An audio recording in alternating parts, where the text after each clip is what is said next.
Good morning everyone, welcome back to my channel. আশা করি তোমরা সবাই ভালো আছো। আমি ঝুমা লাইফ ইনসাইড চ্যানেলে তোমাদের সবাইকে ওয়েলকাম। আর যারা যারা নতুন, প্লিজ তারা চ্যানেলটি আমার সাবস্ক্রাইব করে দিও আর লাইক করো, আর পাশে থাকা বেল আইকনটি টিপে দিও যাতে আমার ভিডিও নোটিফিকেশনটি তোমরা পেয়ে যাও। তো যেমন আমি তোমাদেরকে বলেছিলাম যে আমি কোথাও এক জায়গায় যাচ্ছি বিপত্তারিণীর ব্রতর জন্য। তো আমি এসেছি আমার ভাইয়ের শ্বশুরবাড়ি। ওখানে আমার ভাইয়ের বউ এবছর প্রথম মানে বিপত্তারিণী ব্রতটা ধরলো। তো এইটা ওর মানত ছিল যে ওর বাবার বাড়ি থেকে মানতটা ধরবে। আর ওর বাবার বাড়ির সিস্টেমটা এমন হলো যে ওরা ওর মেয়েকে, তাদের মেয়েকে যা করে ঠিক আমাকে তেমনই করে। তাতে ওদের বাড়িতে ছোট একটা ফসল হলো, কোনো অনুষ্ঠানে ডাকা বলো বা ওদের কোনো একটা খাবার তৈরি হলো, সবটাই ওদের মেয়েকে যা পাঠায় আমাকেও সেটাই পাঠিয়ে দেয়। এমনকি পুজো জামা কাপড়ও বলো, হয়তো ওরা যাই দেয় আমার কিন্তু খুব ভালো লাগে, কারণ ওরা যাই দেয় আমাকে ওদের সামর্থ্যের বাইরে থেকেই আমাকে ভালোটা দেওয়ার চেষ্টা করে। আমার কাছে কিন্তু জিনিসটার মূল্য ততটাই বেশি ভালো লাগে, কারণ ওরা কিন্তু ওদের সব কিছু দিয়ে আমাকে ভালোবাসা দিয়ে জিনিসটা দিয়েছে, তাই আমার কাছে জিনিসটা কিন্তু খুব প্রিয় হয়ে যায়। আর আমি এখানে পুজোয় এখন বসে আছি। চেষ্টা করেছিলাম যে তোমাদেরকে ওদের বাড়িটা না পুরোনো আমলের দোতলা যেমন বাড়ি হয় সেই রকম বাড়ি, যেমন সিনেমায় দেখেছি ওই ধরনের বাড়িটা ওদের বাড়িতে না আমার থাকতে প্রচণ্ড ভালো লাগে। কিন্তু কি করব, আমি ভেবেছিলাম যে ভিডিও করে পুরো বাড়িটা ওদের বাড়ির লোকজনকে দেখাবো, ভিডিওটাও করেছিলাম। কিন্তু আমার ভাইপো যে ছোট একটা বাচ্চা রেড জামা পরে ঘোরাঘুরি করছে, ওটা আমার ভাইয়ের ছেলে। তো ও গেম খেলছিল বলে কে বলেছে যে এই ভিডিওগুলো ডিলিট করে দে, গেমটা ভালো স্পিড হবে। ও আমাকে এসে বললো, ও আমাকে মনি ডাকে, তো বললো মনি আমি না ভিডিওগুলো সব ডিলিট করে দিয়েছি।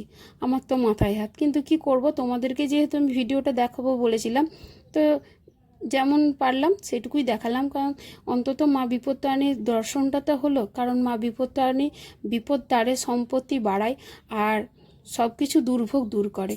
তো এইগুলো তোমাদেরও করুক আমারও করুক, তাই মা বিপত্তারিণীর দর্শনটাও আমি তোমাদেরকে ভাবলাম, সেটাই বা কেন তোমরা বাদ যাবে। আমি তো তোমাদেরকে যেটুকু পারি সেটুকুই দেখাই। নাইবা হলো এটা সুন্দর একটা ভিডিও, অত এডিটিং করে নাইবা হলো বা ভালো দেখানো, তোমাদেরকে তো অন্তত আমাদের পুষ্পাঞ্জলি দেওয়া বা ঠাকুরকে পুজো দেওয়ায় বা মা বিপত্তারিণী দর্শন করা, এইগুলো তো দেখাতে পারলাম, এটাই আমি মনে করি অনেকটা। তো আমাদের গ্রামগঞ্জে কি হয় জানো তো, যদি কারোর বাড়িতে পুজো হয় সেখানে সবাই তাদের নিজে নিজে জোগাড় করে নিয়ে এসে একসাথে পুজো দেয়। তো এদের বাড়িতেও সবাই চলে এসেছিলো একসাথে পুজো দেওয়ার জন্য। আর এখানে গ্রামের লোকগুলো আমাকে খুব ভালোবাসে, তারা আমাকে ভালো কথা বলে, আমাকে তাদের বাড়িতে যেতে নেমন্তন্ন করে। আমারও খুব ভালো লাগে তাদের সঙ্গে মিশতে।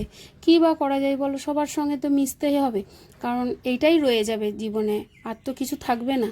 আমি যদি আমার সব কিছু অহংকার, আমার অ্যাটিটিউড সব কিছু দূর করে আমি যদি মানুষের সঙ্গে মিশতে পারি, আমার মনে হয় আমার সেটাই শ্রেষ্ঠ মানুষ হওয়া। তো ওরা আমাকে কিন্তু খুব পছন্দ করে, ওরা বলে যে আমি নাকি খুব ভালো মনের, এটা আমার শুনতে খুব ভালো লাগে ওদের কাছে। তো আমার গ্রামের মানুষের সঙ্গে মিশতে কোনো অসুবিধা হয় না, কারণ আমি ছোটোবেলা ক্লাস 4-5 পর্যন্ত আমি গ্রামে কাটিয়েছি, তাই আমার গ্রামের সঙ্গে একটা অ্যাটাচ রয়েই গেছে। বরং গ্রামের মানুষদের সঙ্গে মিশলে আমার মনে হয় আমি একটু অক্সিজেন পেলাম। তো তাদের সঙ্গে কথা বলি, মিশি, খুব ভালো লাগে তাদের সাথে। তারাও আমাকে খুব আদর যত্ন করে, বিশেষ করে আমার ভাইয়ের শ্বশুরবাড়ির লোকজন আমাকে প্রচুর আদর যত্ন করে।